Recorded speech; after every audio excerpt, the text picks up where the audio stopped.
Par son livre merveilleux, la Bible, et au moyen de ses serviteurs, Dieu a pourvu à notre instruction concernant son grand amour. Le Seigneur dit, « Soyez donc parfaits comme votre Père Céleste est parfait. » Matthieu 5, 48. Dans son grand amour, le Seigneur Jésus-Christ nous a donné ce livre pour nous rendre parfaits. Toute écriture est inspirée de Dieu et utile pour enseigner, pour convaincre, pour corriger, pour instruire dans la justice, afin que l'homme de Dieu soit accompli et propre à toute bonne œuvre. De Timothée 3, 16, 17. C'est pourquoi nous devons consacrer suffisamment de temps à genoux à étudier sa parole pour le connaître toujours davantage, lui et ses vérités. Ils reçurent la parole avec beaucoup d'empressement et ils examinaient chaque jour les Écritures pour voir ce qu'on leur disait était exact. Acte 17, 11. Les croyants de Béret sondaient les Écritures et approfondissaient la parole de Dieu pour connaître davantage Dieu et ses vérités. Dans ce but, nous devons utiliser tous les livres de la Bible.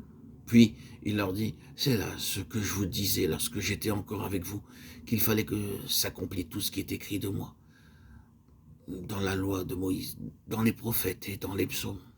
Luc 24, 44. Bien que dans l'événement relaté dans Luc 24, 13 à 35, ce soit le Seigneur Jésus-Christ lui-même qui enseignait ses deux disciples, néanmoins, ils ne purent pas comprendre alors. Mais lorsqu'il ouvrit leurs yeux à l'entendement, ils le reconnurent et ils comprirent ses souffrances, sa mort et sa résurrection. Nos yeux spirituels doivent s'ouvrir toujours davantage pour voir sa beauté. Aussi devons-nous prier constamment. Oh Seigneur, ouvre les yeux de mon entendement pour te connaître, toi et tes vérités, selon Matthieu 13, 16 et 17. Mais heureux sont vos yeux parce qu'ils voient, et vos oreilles parce qu'elles entendent. Je vous le dis en vérité, beaucoup de prophètes et de justes ont désiré voir ce que vous voyez et n'ont pas vu, entendre ce que vous entendez et ne l'ont pas entendu.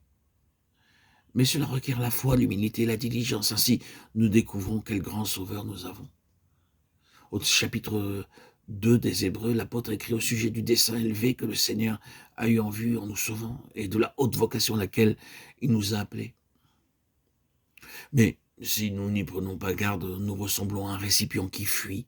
Un vase de terre, par exemple, peut avoir une toute petite fêlure, tellement petite qu'on ne l'aperçoit pas. Mais le contenu de ce vase baissera peu à peu jusqu'à ce que celui-ci soit vide. Aussi, si nous ne sommes pas prudents et diligents au sujet de notre salut, nous y perdrons beaucoup. Pour devenir notre sauveur, le Seigneur a dû se vider lui-même complètement. Il a dû quitter son trône et sa gloire et naître dans une crèche. Pour nous, il s'est fait pauvre, il a offert son corps tout entier pour être brisé, son sang pour être versé. La puissance qu'il a manifestée pour devenir notre sauveur est bien plus grande que celle qu'il a manifestée pour créer et maintenir la création tout entière, et que celle qu'il manifestera ensuite pour la détruire. C'est pourquoi même un seul croyant est bien plus précieux à ses yeux que tout l'univers.